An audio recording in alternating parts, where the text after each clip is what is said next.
Hallo, genade en vrede, 'n baie goeie môre aan almal. My groet aan die uitverkorenes van God, die lewende stene, die gekoses, afgesonderdes, gewas in die bloed van Christus, die verlostes van die Here. Maar my groet gaan ook uit aan die wat nie die Bybel ken of nog nooit die stem van God gehoor het nie, maar omdat hulle skape is met 'n skaap se oor, sal hulle aanhou luister. Ons program. Ek is apostel Michael Angouw van die Evangeliese Kerk Christus Leef, 'n evangeliese kerk, 'n Christelike kerk, 'n kerk wat deel is van die laaste protestantse hervorming. Ons is in ons kerk se wortels van die Nederlandse gereformeerde kerk, 'n kerk wat geroep is om lewens vry te maak, om lewens te verander, om sin aan die lewe te gee. 'n Kerk van die waarheid. En vandag wil ek juis met jou praat oor die baie belangrike waarheid en die leuen. Want ons Here en Verlosser Jesus Christus het een van die heel kragtigste woorde in die Heilige Skrif van die Bybel vir ons almal nagelaat. Daar's 'n baie bekende en kort vers uit die boek van Johannes 8 wat die volgende sê: As die waarheid aan jou geopenbaar word, sal julle die waarheid ken en die waarheid sal julle waarlik vrymaak van alle bande. Dit beteken dat die mens sonder Jesus Christus onder geestelike slawerny leef. Eendag, toe Paulus voor 'n koning getuig het, het hy gesê dat hy 'n opdrag ontvang het om die oë van die blindes oop te maak en hulle uit die kloue van Satan te ruk na die koninkryk van God. Dus die missie van ons bediening is om geestelike oë te verlig, om mense uit te haal, mense uit slawerny te haal, mense wat vasgeketting is deur die gees van die wêreld, deur die gees van leuns. Toe sê Jesus, julle sal die waarheid ken en die waarheid sal julle vrymaak. Daarna sê Jesus, as die Seun julle vrymaak, sal julle waarlik vry wees. Ek onthou, toe ek na 20 tot 21 jaar getrou en met liefde van kleins af die Rooms-Katolieke kerk bygewoon het ek besef, ek gaan in by die Rooms-Katolieke dienste, ek gaan uit en niks het in my lewe gebeur nie. Ek het nog nooit 'n pastoor met 'n Bybel in die hand gesien nie. Ek het nog nooit die Heer, biskop van my streek daar in Afrika, nou, om die God van gode aan te roep, die Here van Here, die Koning van konings, die soewereine God. En ek onthou, en dit is duidelik, want vandag is ek 'n prediker van die waarheid, dat ek in en uit die mis gegaan het, sonder enige lewensverandering. Die jare het verbygegaan, en ek het ontdek dat ek steeds 'n geestelike kind was. Daar was geen tekens van volwassenheid nie. Ek het bieg gedoen op die ou manier, gekniel voor die priester, en hy het vir my gesê, jy is vergewe, bid. Dit alles met baie respek, maar in wese het dit absoluut geen verandering in my veroorsaak nie. Daar was nog geen waarheid in rituele en seremonies nie. Waarheid?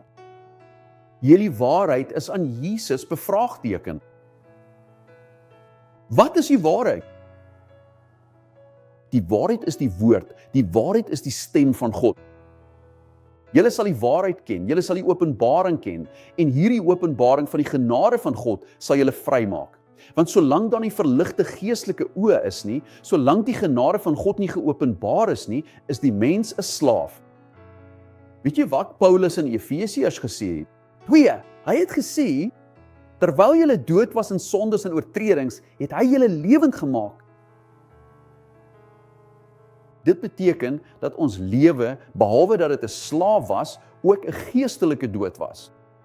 'n Dode het geen besluit nie, 'n dode het geen wil nie, hy is dood. En so was die lewe, en so is die lewe van almal wat godsdienste volg, maar nie die waarheid nie.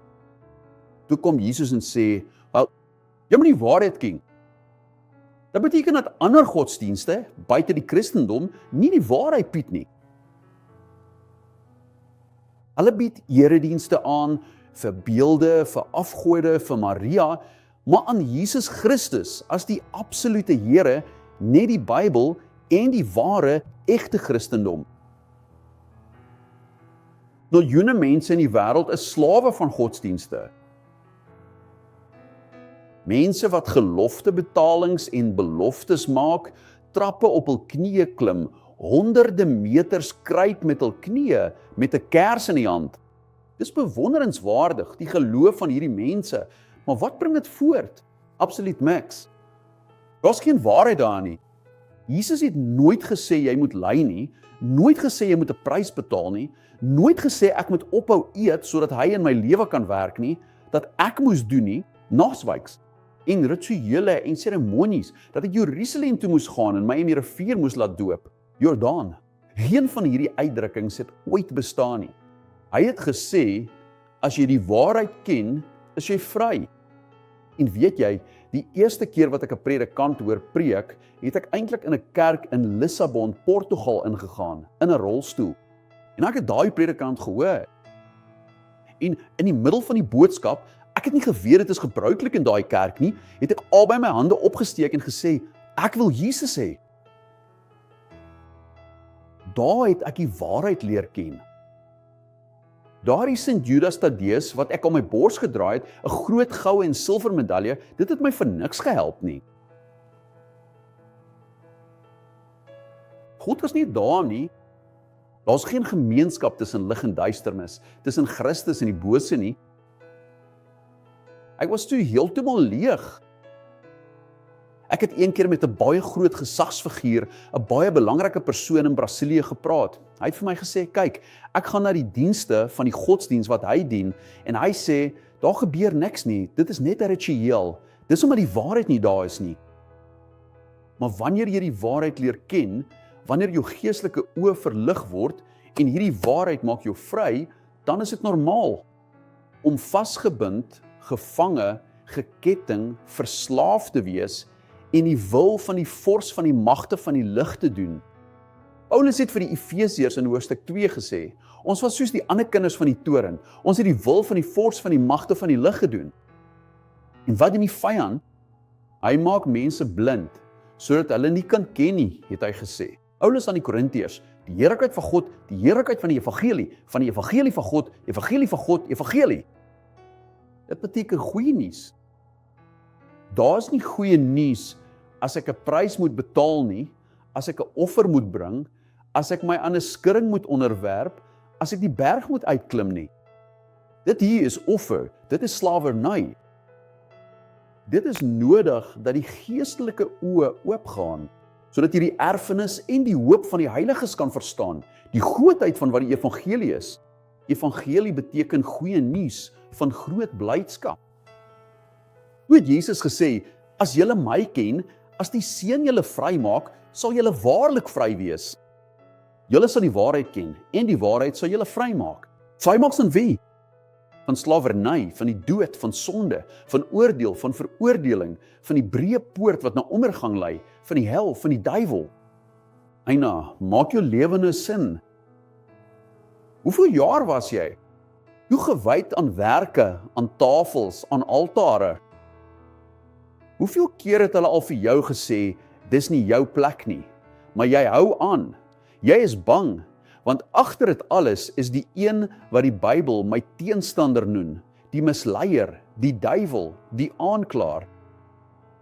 So sê die Bybel in Johannes 8, eers sê hy in vers 32, julle sal die waarheid ken en die waarheid sal julle vrymaak. Toe sê hy, as die Seun julle dan vrymaak, vers 36, sal julle waarlik vry wees. En hy het gesê, julle is van die duiwel wat julle vader is, en julle wil sy begeertes doen. Hy was van die begin af 'n moordenaar, het nooit in die waarheid gestaan nie, want daar's geen waarheid in hom nie. Wanneer hy leuns praat, praat hy uit sy eie, want hy is 'n leienaar en die vader van leuen. Maar omdat ek die waarheid sê, glo julle my nie. Kyk dus, die vyand, wat die vader van die leuen is, maak mense slawe. Ek het een keer teen skemer by die Barrastrand verbygeloop, en daar was 'n baie mooi ingevoerde motor, 'n man heeltemal in wit geklee, en iemand wat verbygaan, besig om gebede te doen met 'n vis en 'n paar plante. Ek het gesê, mense, hierdie persoon onderwerp homself daaraan, dinkende dat daardie vis wat gebruik word, daardie takke, daardie water, gaan die lewe verander, gaan die lewe selfs meer verslaaf. Ek het dus nodig dat jy na my luister, asseblief. Want daar's 'n waarheid, dis hier. Die waarheid, die Heilige Bybel, die Heilige Skrifte, die openbaring van die woord, die Bybelse leringe, wat is? Bevrydend waarsin, van die leuen, van onderdrukking, van besetenheid, van misleiding, van veroordeling. Paulus het vir die Romeine gesê, daar is geen veroordeling vir die wat in Christus is nie. Juis. Hy het nie gesê, geen veroordeling nie. Daar is, as jy vas, waak, doop, was, na Jerusalem gaan, in die Jordaan duik, 'n ketting by die klaagmuur maak. Hy het dit nie gesê nie. Hy het die waarheid gesê. Want as jy teen die waarheid ingaan, kom die leuen. En die vader van die leuen is 'n verslaafmaker. Hy het miljoene mense in die wêreld verslaaf aan godsdienste wat hy self geskep het. Of dan deur onkering van waardes in die kerk van Jesus Christus. Sien jy nie nou hoe lyk die moderniteit van Jehova nie? Mense skirrel koppe, mense dans, spring, hop en sê, dis die salwing van God. Ek sal nooit 'n plek binne gaan nie. Wat, in plaas daarvan om my 'n wenner te maak, my 'n slagoffer sou maak? Nooit nie. Jy is nie gebore om 'n slagoffer te wees nie. Jy is nie gebore om 'n verloder te wees nie. Jy is nie gebore om verneder, verklein of gekleineer te word nie. Inteendeel, jy is gebore om geëer te word, dubbele eer in jou lewe te hê en nie verneder, verklein of beskaam te word nie.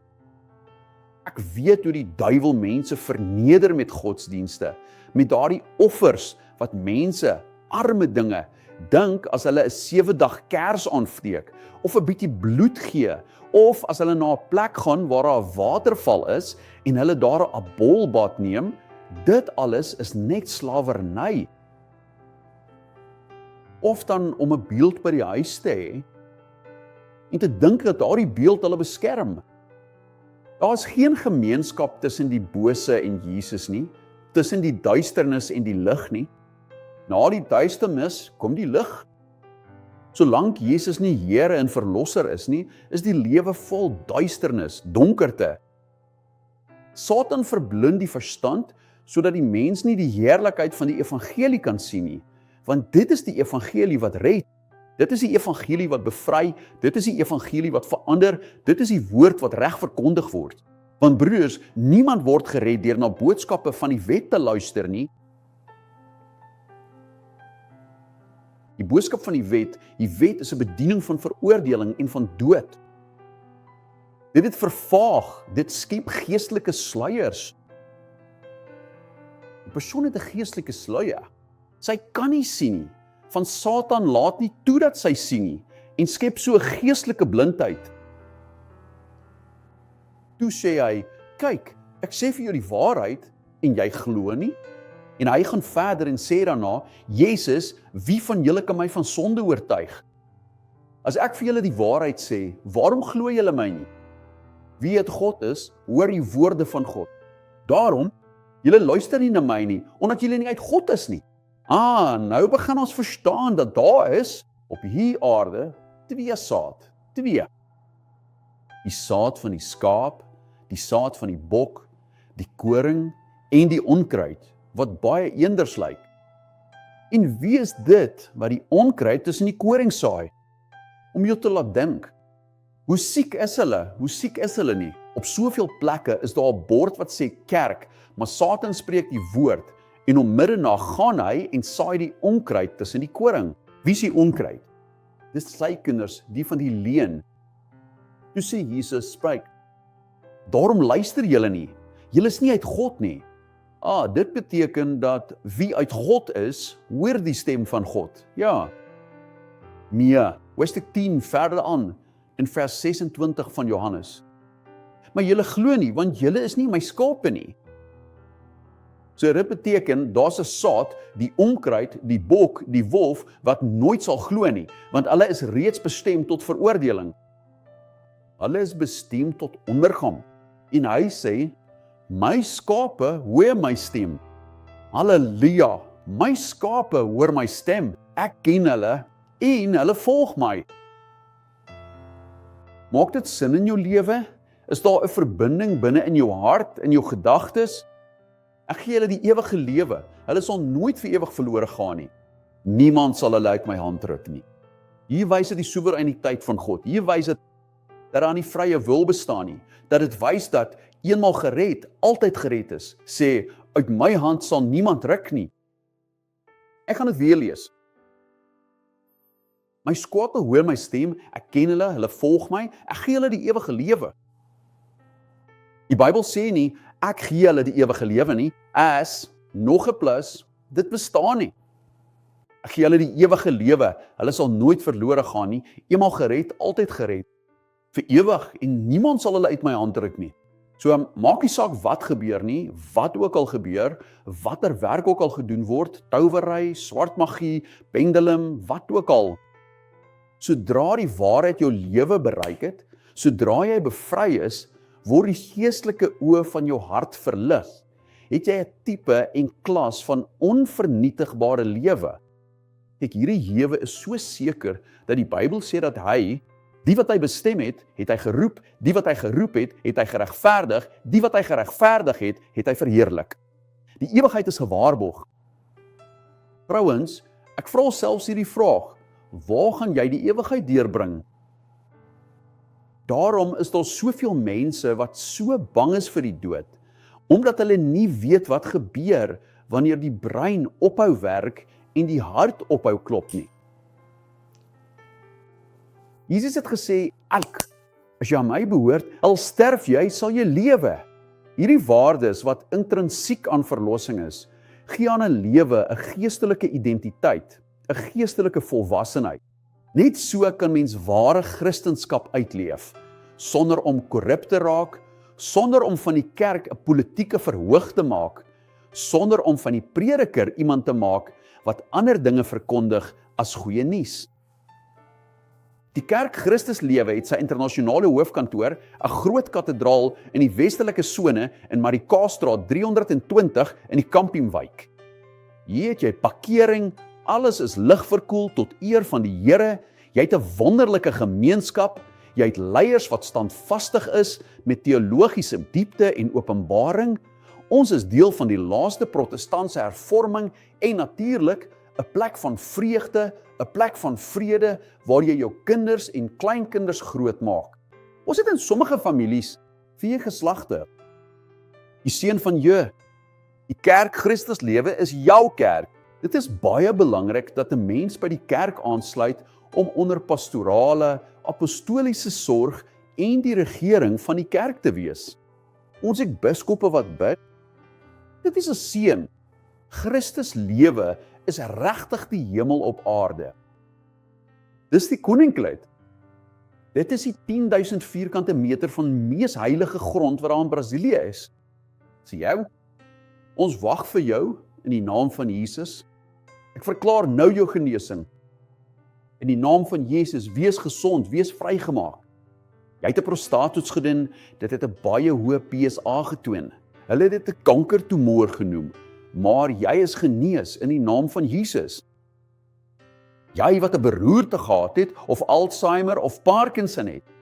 Hierdie siektes, die Bybel sê, elke soort siekte is genees in die naam van Jesus Christus, deur die krag van alle magte, op aarde, die enigste en genoegsame verlosser, Jesus Christus. Volmaakte gesondheid, lang lewe, baie vrede en lewensvreugde, want jy het net een lewe. Alles gaan vinnig verby en ons vlieg verby. Genade en vrede aan almal in die naam van Jesus. Dankie my span van televisie wat my so lief het en saam met my dien. Genade en vrede.